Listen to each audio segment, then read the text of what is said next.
रीवा जिले के सोहागी स्थित आरटीओ चेक पॉइंट एक बार फिर विवादों में घिर गया है। सोमवार रात चेकिंग के दौरान कथित अवैध वसूली और उत्पीड़न के आरोपों से नाराज ट्रक चालकों का गुस्सा फूट पड़ा।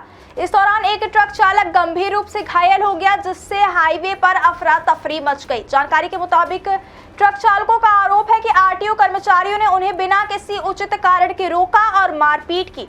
इस हिंसक घटना में एक चालक के सिर पर गंभीर चोटें आई हैं, जिसके बाद चालक साथी और अन्य ट्रक ड्राइवरों ने आक्रोश व्यक्त किया। घटनास्थल पर गुस्साए चालकों ने करीब आधे घंटे तक हाईवे पर चक्का जाम कर दिया, जिससे यातायात पूरी तरह बाधित हो गया। चालकों का गुस्सा केवल जाम तक सीमित नहीं रहा, उन्होंने हाईवे डिवाइडर पर बने झोपड़ों को भी क्षति पहुंचाई। भीड़ और हंगामे को देख आरटीओ कर्मचारी मौके से हट गए। इस बीच सूचना मिलते ही सोहागी पुलिस तत्काल मौके पर पहुंची और समझाइश देकर स्थिति को नियंत्रित किया गया। पुलिस की कार्यवाही के बाद यातायात को बहाल किया गया। पुलिस अधिकारियों ने बताया कि पीड़ित चालक की ओर से आवेदन दिए जाने की जानकारी, लेकिन अभी तक किसी ने औपचारिक रूप से एफआईआर दर्ज नहीं कराई है। उन्होंने कहा कि जैसे ही शिकायत प्राप्त होगी, पुलिस मामले की जांच करके वैधानिक कार्यवाही करेगी। क्या आपके खेत, प्लॉट या गांव में पानी की कमी है और आप सोच रहे हैं बोरवेल करवाने की? तो न्यूट्रॉन पाइप की विशाल रेंज में से एक भारत में पहली बार न्यूट्रॉन पाइप्स आपके लिए लेकर आए हैं 50 KG extra heavy duty neutron pipe, जिसमें है लोहे जैसी मजबूती जो आपके बोरवेल को बनाए सुरक्षित और टिकाऊ। बोरवेल के लिए दमदार समाधान। बोरवेल हो या एग्रीकल्चर, न्यूट्रॉन पाइप्स करते हैं हर जरूरत को पूरा। किसान से लेकर इंजीनियर तक हर किसी का भरोसा, मजबूती, टिकाऊपन और विश्वसनीयता का सिर्फ एक ही नाम, न्यूट्रॉन पाइप्स।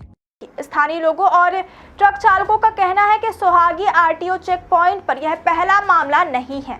पिछले कुछ महीनों में कई वाहन चालकों और मालिकों ने इसी तरह के अवैध वसूली और दुर्व्यवहार की शिकायतें दर्ज की हैं। लगातार बढ़ते इन आरोपों ने ट्रक चालकों और सामाजिक संगठनों में नाराजगी और असंतोष पैदा कर दिया है।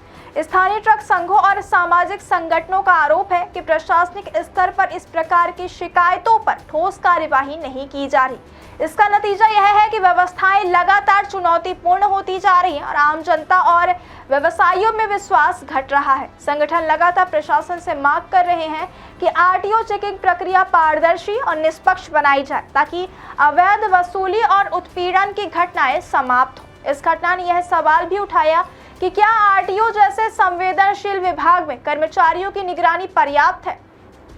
ट्रक चालकों का कहना है कि अगर प्रशासन ने समय रहते कदम नहीं उठाए तो ऐसे मामले बार बार सामने आते रहेंगे और सड़क परिवहन में गंभीर व्यवधान उत्पन्न होंगे। विशेषज्ञों का कहना है कि आरटीओ चेक पॉइंट पर नियमित निगरानी, शिकायत निवारण तंत्र और पारदर्शी प्रक्रियाओं का अभाव इस प्रकार की घटनाओं को बढ़ावा देता है। उनका मानना है कि केवल समझाइश और मौके पर नियंत्रण पर्याप्त नहीं है। नियमों का पालन कराना और दोषियों के खिलाफ कठोर कार्यवाही सुनिश्चित करना अत्यंत आवश्यक है।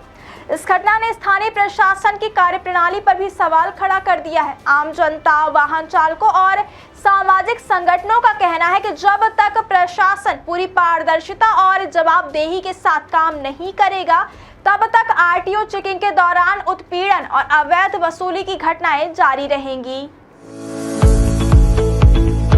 हर घर की कहानी, पानी की परेशानी, लेकिन अब और नहीं, क्योंकि न्यूट्रॉन पाइप्स लेकर आए हैं हाई क्वालिटी केसिंग पाइप्स, जो बने हैं हाई क्वालिटी मटेरियल से। 40 और 30 केजी वेट में न्यूट्रॉन पाइप्स देते हैं आपके बोरवेल की सुरक्षा सालों तक। तो अगर आप भी अपने खेतों में नया बोरवेल करवाने की सोच रहे हैं या फिर अपने खाली पड़े प्लॉट पर बोरवेल करवाने का काम करवाना चाहते हैं, तो बड़े बड़े ब्रांड को टक्कर देने के बाद अब आपके शहर में आ गए न्यूट्रॉन पाइप्स, एक्सपर्ट की